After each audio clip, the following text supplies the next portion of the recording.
Today we are in my home workshop and we're going to be mounting a fender on this unit Triumph. So the fender we're going to be mounting is a gas box, 16-inch fender. So to prepare, I went ahead and I took a piece of hose. This is like a 1-inch outside diameter. So the first thing I'm going to do to figure out where to put this chain relief is slide the fender in place. I'm going to basically rotate the fender forward until it is just shy of the bottom frame rail.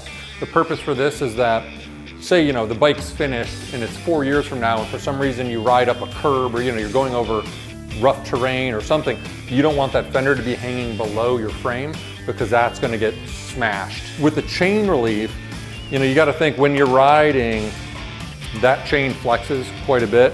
So, I want to give a good safety margin, and then taking the fender off and on the bench, drawing the line out a little bit, that'll give me a cut line.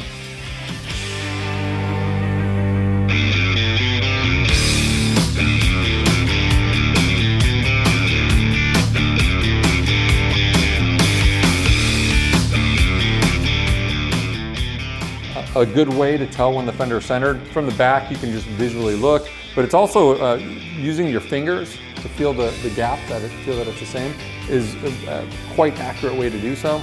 We're going to use this lowbrow curved fender mount for curved fenders.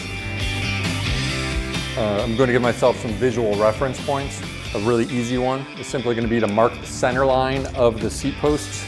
So I'm going to do a similar style weld that I'm going to do for the upper tab, and it's going to be a lap joint where this butts up under the tube, and then it's going to get welded on both sides. Very strong, and it will be hidden behind the battery box anyhow.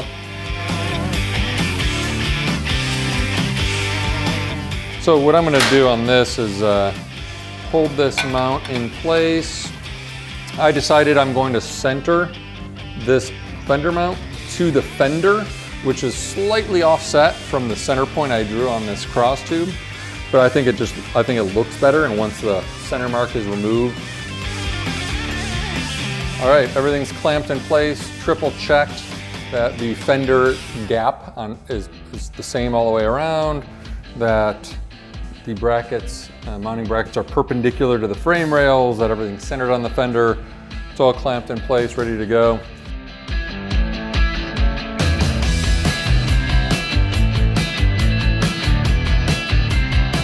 But that top mount is good to go. Get the bottom one all mounted up.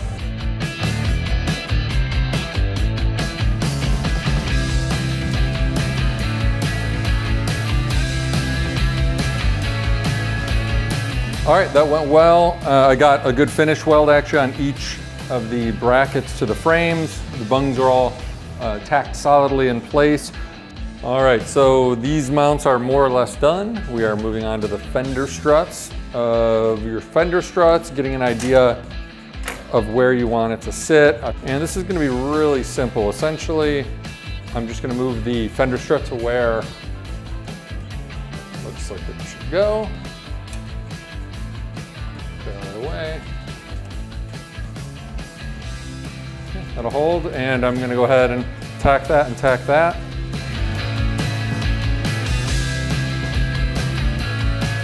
So now what I'm doing is I'm going to take a look, make a mark, cut this to length.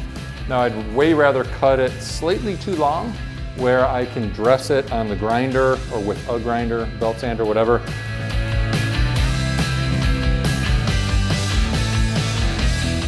All right, so we've got this first strut, nothing's tacked yet, but I've got this in place.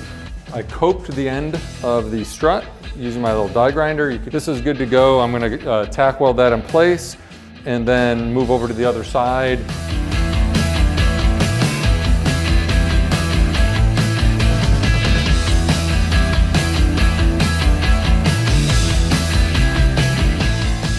So moving on to the right-hand side, the most difficult part of this side is just going to be locating this bung on the fender in the proper location.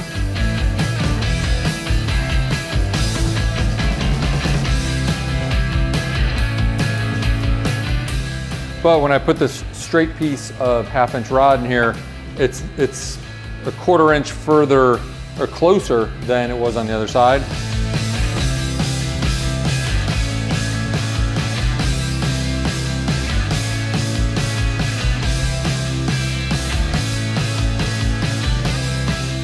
The next step is to unbolt the fender struts, unbolt the fender, remove that. I will then finish weld the two brackets that are welded to the frame, and I will finish weld the bungs on the fender and the fender struts at the bench, and that's it. Bolt it back together and we'll be done.